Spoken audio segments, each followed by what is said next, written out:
Hello and welcome to One on One. I'm Vernon Ramison. I'm pleased to say my guest today is no stranger to the program, Hanif Benjamin of the Center for Human Development. He's the CEO and also a clinical therapist and trauma specialist. Welcome back to the program. Thank you so much for having me yet again. Well, it's always a pleasure having you. And the last time you were here, you did mention you had a conference coming up. Yes, indeed. And you brought some lovely posters with you. Yes, I did. Which is for the Positive Youth Development Project. Conference, yes. And it's coming up obviously very soon, I imagine. Yes. What's the exact dates? So the dates we have for the conference is the 23rd of March 2015, 7:30 a.m. to 4 p.m. at the Sir George Allen Building in UE.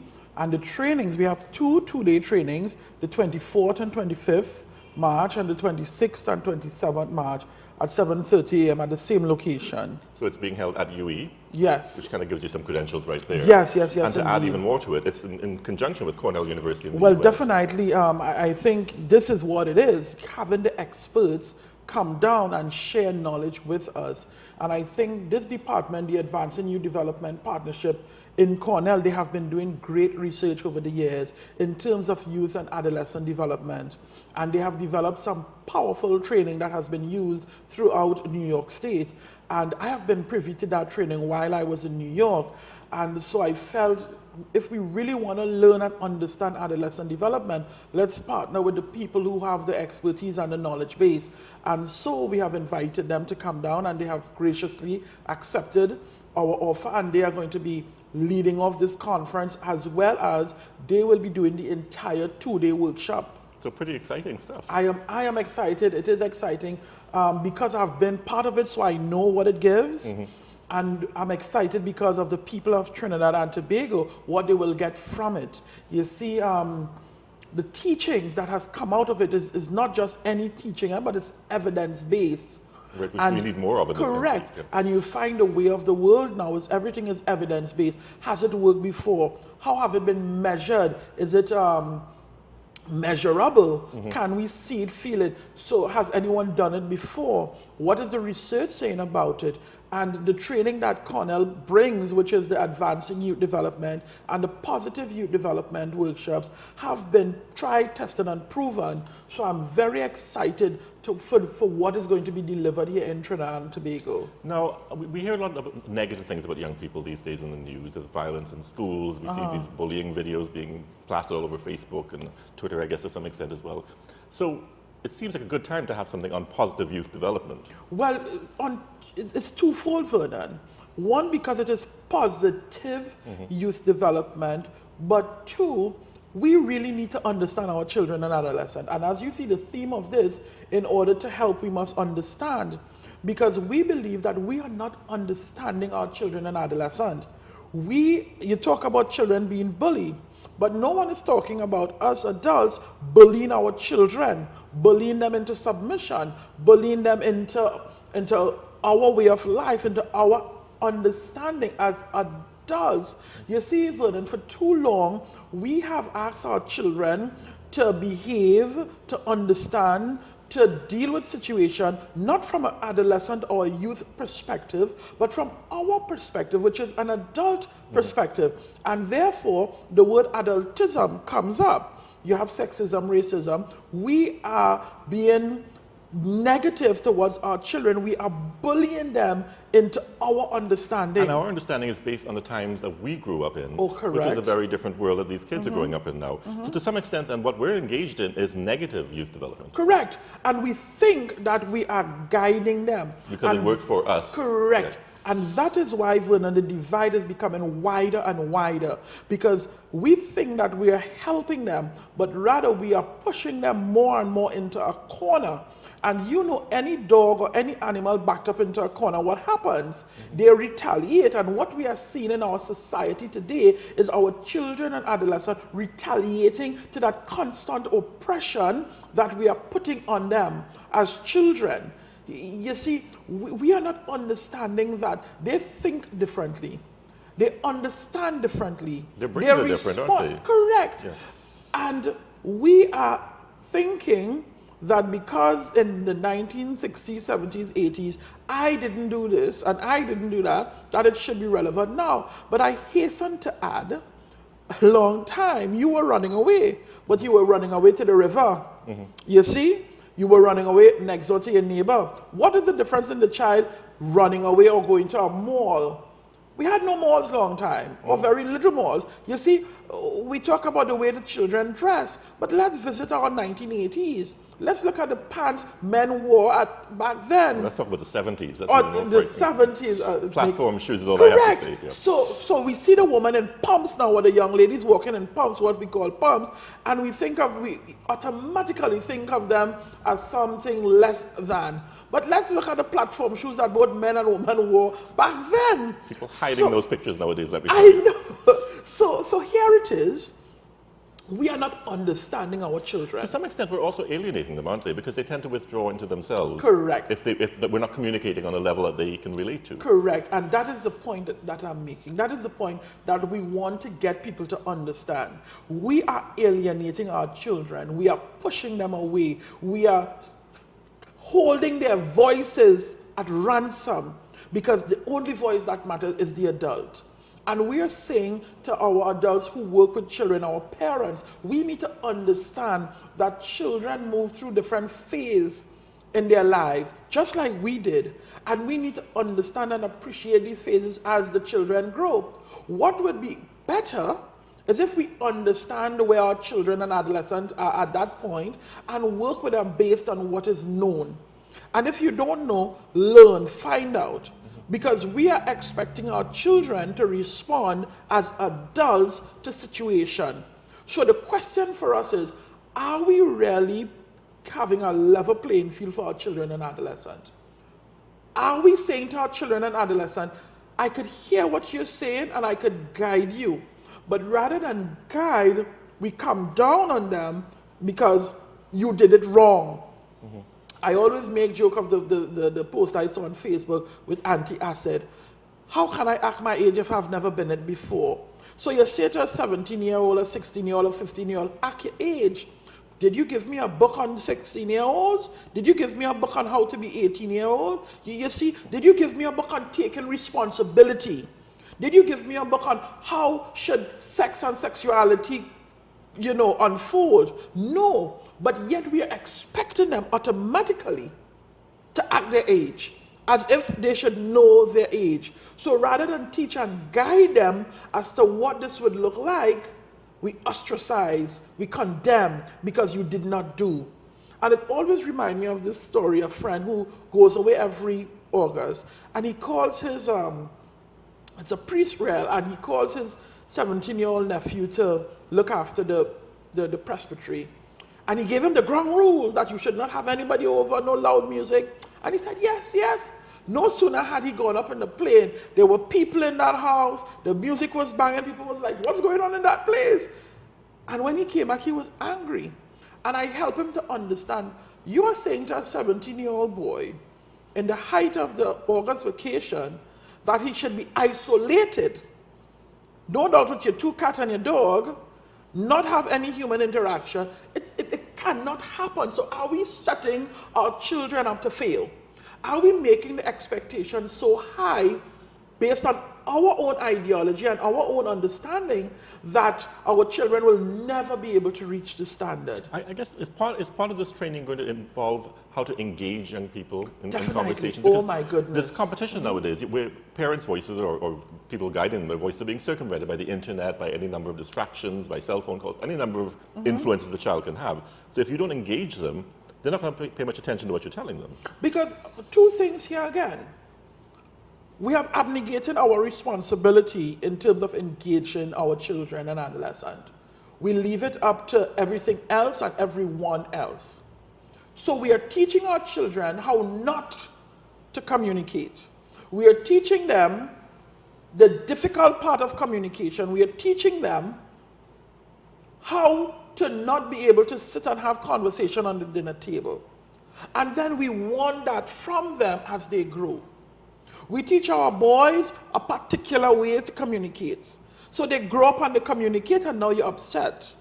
We tell people that you will have lunch in your room, I will have dinner watching the TV, and that is how it is. But yet you want them now to talk all of a sudden.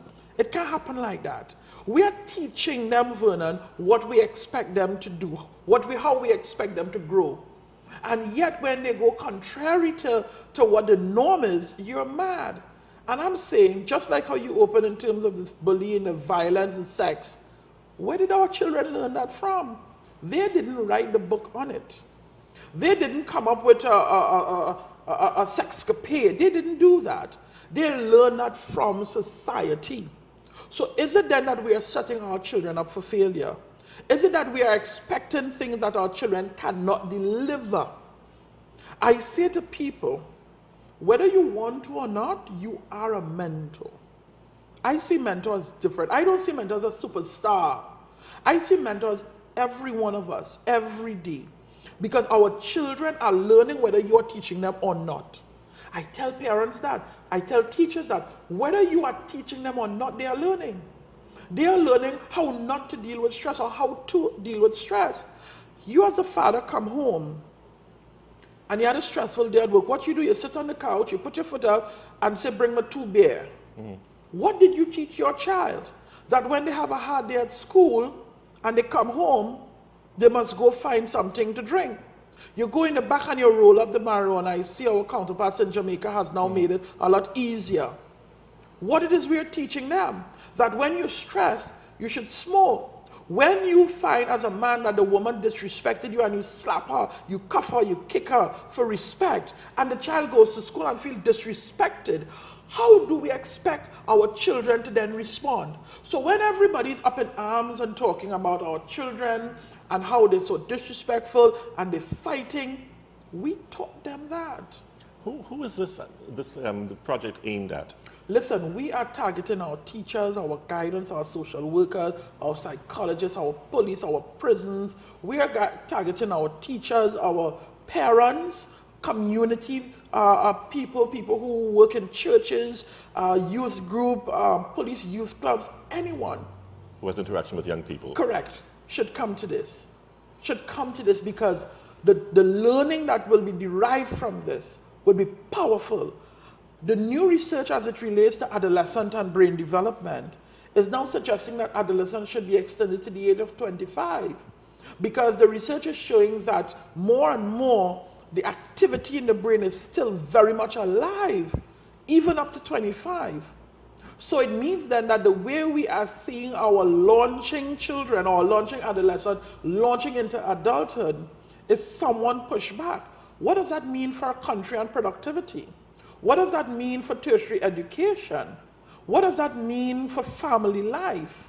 You see? So if we are saying that the research is showing that adolescents should be pushed back to the age of 25, and we are expecting children, well, people between the ages of 19 and 25 to become particular people in society, is it then that we have to rethink and refocus our energies in terms of training and development, in terms of family life and family life education?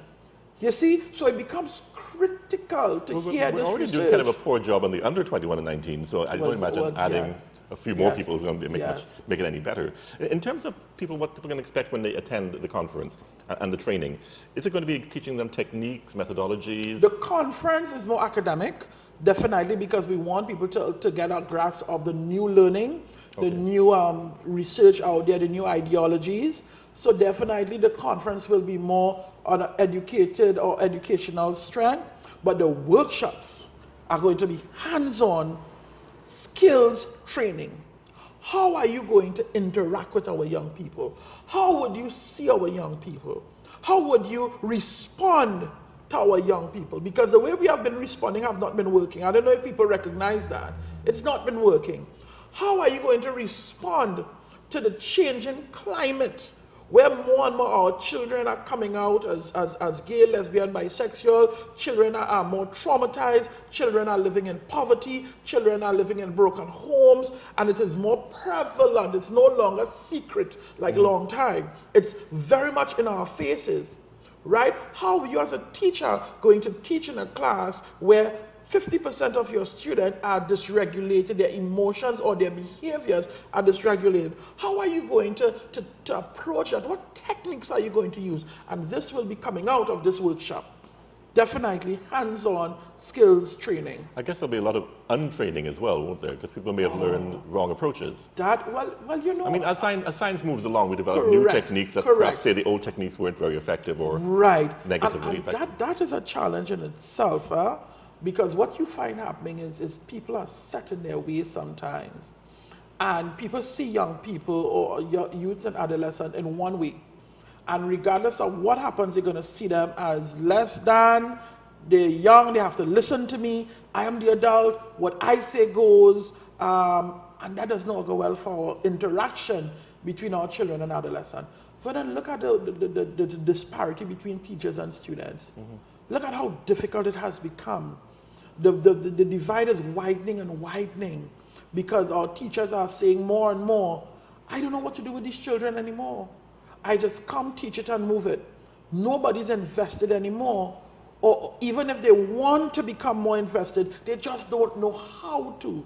Because more and more the children who are presenting in our schools, in our society, is becoming more and more difficult. Because, not because what they want to become difficult, but because of their circumstances and their situation. And more, we find that the divide in our communities, in our churches, in our schools are becoming wider and wider because we're not sure what to do anymore, how to approach our children, how to reconcile the issues with our children, you see? And that is where this training and this conference is going to come in, to start to bring a bit of closure so we can start to close the gap some more. No, I had the Minister of Education on recently. He was talking about the fact that they were trying to expand the guidance counselor program in schools and also to identify behavioral problems and deal with them. This would seem a good opportunity to have people trained in that. Definitely. And at least these trained people can go and train others.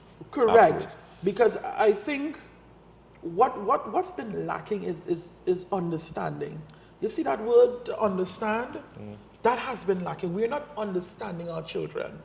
So we throw the whole kitchen sink at you, hoping that something would stick. It is time that we utilize solution-focused, strength-based, evidence-based practices. It is time. It cannot be that we pick up the kitchen sink and throw it anymore. Our children have become wiser, they have become more educated, not in the school, but via the internet. We are not in the era where TV comes on at 6 and closes at 8, right? We are in the era where we have 24-hour real-time streaming. Times has changed, and we must so too in order to reach our children. We are not understanding who they are. It's like it's a foreign race. And the faster we get to understand them, the greater we'll be able to provide the help that they need, because they're crying out for help. They are crying out for help. Every time they behave the way they behave, every time they get into a fight, they are crying out for help. They are saying to you, Vernon, I cannot solve issues without raising my hand. Help me. I cannot solve issues without cussing and carrying on. Help me. But we are seeing it as they're bad. They need to be locked away. They need to be punished. They need to be expelled. Rather than asking where did that come from. Correct. It probably came from us. Yeah. That is the only place it could come from. That is the only place. Now, I've noticed in parenting that there's lots of different kinds of parents, but there's two polarities I always find rather puzzling, and I want to hear your take on them. Speaking of youth development and helping young people, they're the parents who want to be the best friend to their child, and I've seen some behavioral problems coming out of that because I'm your best friend, I'm not your parent. And then the other one, which is I'm your parent, shut up and listen to me. Correct. I mean, either one of those especially useful for a child? No, because you're talking about the two ends of the spectrum. Right. You're talking about one that is very militaristic, it's very harsh. Right. I am the mother, I'm the father, shut up, sit down, listen to me. And then I'm the one, I am so I'm afraid your of bestie, it. and I'm your bestie. I want you to love me. Correct. They are operating on the two ends of the spectrum. What we need to do is come to the middle. What we need to have is open dialogue with our children. That don't mean that you have to be their bestie. It doesn't mean that you have to be the most strict person. It means that we have to come in the middle where we can say to our children, you can come to me and feel comfortable that I will not, one, give you the left end of the spectrum, or two, give you the right end of the spectrum. But you could be able to come and we can sit and have proper discussion. And I remember I was doing a group and a father said to me in the family group, well, every Sunday we have family meeting. And everybody looked at him and he said, in that meeting, everybody had an equal voice to voice their equal concern. So if you have a concern with daddy or with mommy, you will voice it. Say, Mom, I didn't like the way you spoke to me on Friday. Everybody, oh my God, how you could do that? You're the parent. You should be able to talk to them. And he said, no. I have opened a communication level where they can come to me and tell me how they feel. Because you see, if they don't tell me, they'll tell somebody else. And the response the other person might give them, Vernon, might lead them down a road that will cause greater harm. So he has opened up the dialogue, but he's not their bestie. Because if it is that mommy needs to apologize for the way she approached the situation, then so be it. If it is that the child has to apologize, also, then so be it. But the playing field becomes equal where a parent or a child could say, I did not appreciate what happened then. And we can then move to corrective measures. And if we have more of that, which is the middle, then our children wouldn't have to be depressed and hold things inside and go to release it to the wrong person and feel as if their parent don't love them and feel as if they have no voice in the family.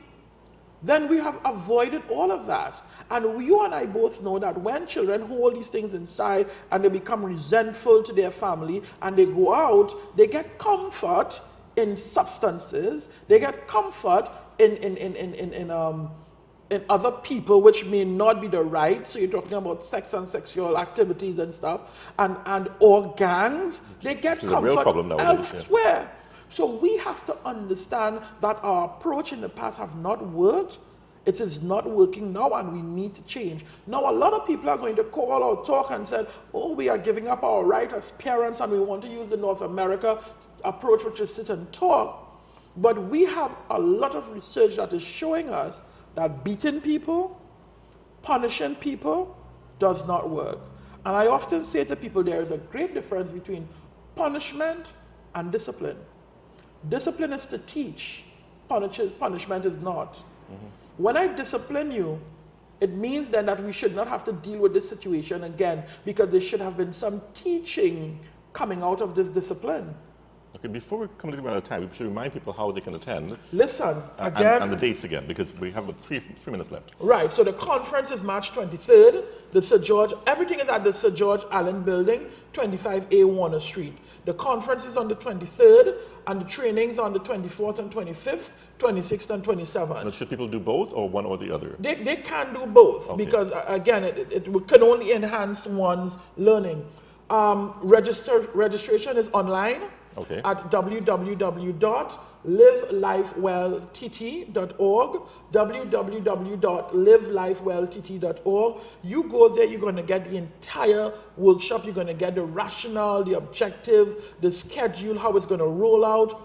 The registration form is, everything is just really neatly placed. What kind of cost are we talking about? So the conference is $250 per person. Yeah, TT. Very reasonable. The workshop is $3,500 with a number of special deductions. If you register for both, you get one wave, you get the conference wave. But all the information is online. So the conference is $250. The workshop is $3,500. If you register in a group of 3 or more, you get discounts as well. So everything is online. Come online. If you're having problems. If people can't remember the livelifewelltt.org, they can always just search for the Center for Human Development. The Center for Human Development on Facebook. We're very active on Facebook as well. Or they can call us at 224-3581, 224-3581, or 221-9273. What kind of turnout are you expecting for this event? The conference, we're looking at 250, including we're hoping to get some, we want students, 6 forms. And for the training, we're looking at 40 max per training. So it means then that you need to get in and you need to get in right now. So the conference, we're looking at 250. We would like to have students and teachers represented. So we're asking the ministry, the student support services, bring a contingent of students. They need to be a part of this. Their voices need to be heard as well. And for the training, of course, we're looking at 40 max. So come on down, www.livelifewelltt.org. I think it's great that you have young people involved as well, because I think otherwise it seems like a lot of adults talking. Oh, yes. And you're not getting any feedback from young people who might say, well, yes or no, or whatever like that. Correct. Their voices are very important. And of course, the work of the center goes on, doesn't it? Of course, we continue to reach out in our communities. We continue to help our communities deal with serious issues of trauma, mental health. We are available for counseling, psychological assessments, psychometric testing, psychological testing, psychiatric testing. Training and development is a big part of our mandate, because we believe if we train more, we have more skilled people out there so that we can recognize the problems in our schools, in our communities. So it becomes critical for the work to continue at the center. Well, Hanif Benjamin, it's always a great pleasure having you on the program. I thank you very much for being here, and best of luck on the conference and the training. Thank you so much. I hope you could come on down as well. We'll see about that. Indeed. But I'm not a parent, so I really don't need to as much as leave a space for somebody else. Thank you very much for being on the program. Thank you so much for having me. You've been watching One on One. Join us again tomorrow for another edition.